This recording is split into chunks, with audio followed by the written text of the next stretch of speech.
El primer motor inmóvil. Aristóteles denominó a la esfera exterior primer motor inmóvil o causa final y le atribuyó las siguientes características. Es el primer motor, ya que pone en marcha todo el mecanismo del universo y lo ha hecho desde siempre, es eterno, por tanto. Es inmóvil, ya que en caso de que se moviera requeriría alguna otra causa que lo pusiera en movimiento, por lo que ya no sería el primer motor. Además es puro acto. Al ser inmóvil no puede tratarse de ninguna clase de potencia. La potencia que explica el movimiento y el cambio no puede aplicarse a aquello que por definición está quieto. Potencia significa posibilidad de cambiar y moverse y estas propiedades no son aplicables al primer motor. Por esta razón solo puede ser acto. También el primer motor inmóvil es puro acto. No puede ser materia, pues la materia comporta cambio y potencia. Por esta razón el primer motor inmóvil es exclusivamente forma. Y además se identifica el primer motor inmóvil con la divinidad, porque es la causa del universo, aunque no puede confundirse con un Dios personal, concepción que es propia del cristianismo. El cosmos aristotélico. Para Aristóteles el universo es eterno porque no tiene origen, es finito porque tiene un límite externo, más allá del cual no hay nada, y es pleno porque para Aristóteles el vacío resulta inconcebible, a diferencia de lo que pensaban los atomistas. Además, el sistema cosmológico aristotélico es geocéntrico y tiene por tanto como centro a la Tierra. A su alrededor giran varias esferas hechas de un material transparente y casi divino llamado éter. Cada esfera transporta un planeta distinto. Las esferas son concéntricas y encajadas como en un engranaje, las unas dentro de las otras, de modo que no dejan ningún vacío entre ellas. El movimiento de la última esfera, la más exterior, hace que la esfera contigua se mueva y esta a su vez hace moverse a la esfera siguiente. Este sistema conduce a plantear dos cuestiones fundamentales.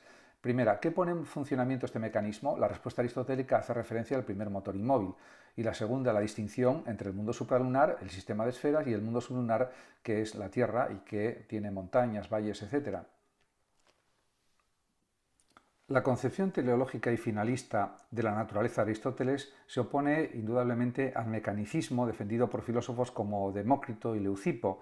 Para Demócrito no hay finalidad en la naturaleza, sino que todo es fruto del azar y la casualidad. Actualmente la ciencia del siglo XX y del siglo XXI están de acuerdo con la tesis del atomismo de Demócrito. En efecto, si pensamos, por ejemplo, en el Big Bang, en el surgimiento del universo, si pensamos en la teoría de la evolución de Darwin, etc., y de las teorías neoevolucionistas ya del siglo XX y del siglo XXI, se observa que las mutaciones se deben en muchas ocasiones al azar y que al final la casualidad y el azar tienen pues una gran función en la realidad humana y en la realidad también natural.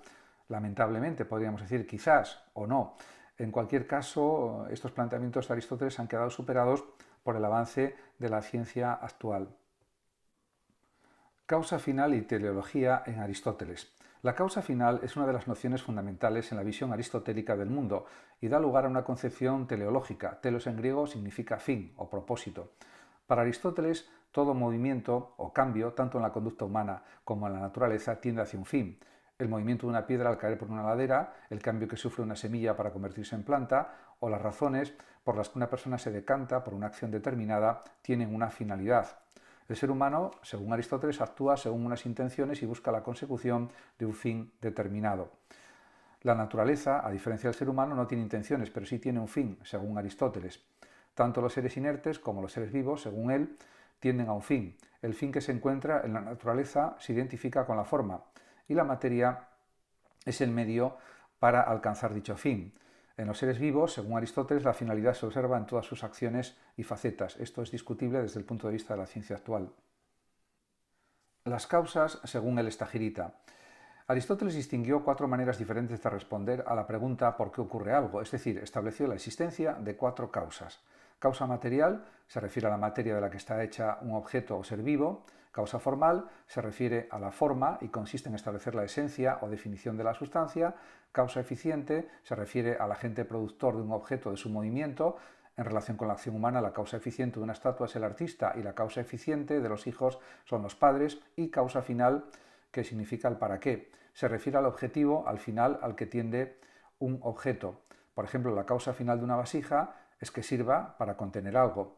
Aristóteles añade, y puesto que las causas son 4, es tarea propia del físico conocerlas todas, pues para explicar físicamente el porqué tendrá que remitirse a todas ellas, esto es, a la materia, a la forma, a lo que hace mover y al fin. Las tres últimas se reducen en muchos casos a una, a lo que hace mover y al fin. Cambio y movimiento según Aristóteles.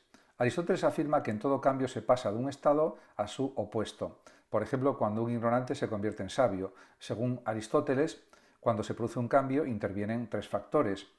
Una entidad o sustancia, que es el sujeto del cambio, la privación de una forma, que la sustancia tiene en potencia, y la forma una vez actualizada. La privación de una forma significa que no está en acto. Cualquier entidad natural está privada de numerosas formas. Por ejemplo, un trozo de mármol está privado de tener la forma de estatua. La forma de estatua está en potencia, pero no en acto. Una semilla está privada de la forma de árbol. Si llega a convertirse en árbol, dejará de estar privada de dicha forma, porque en ese momento se habrá actualizado.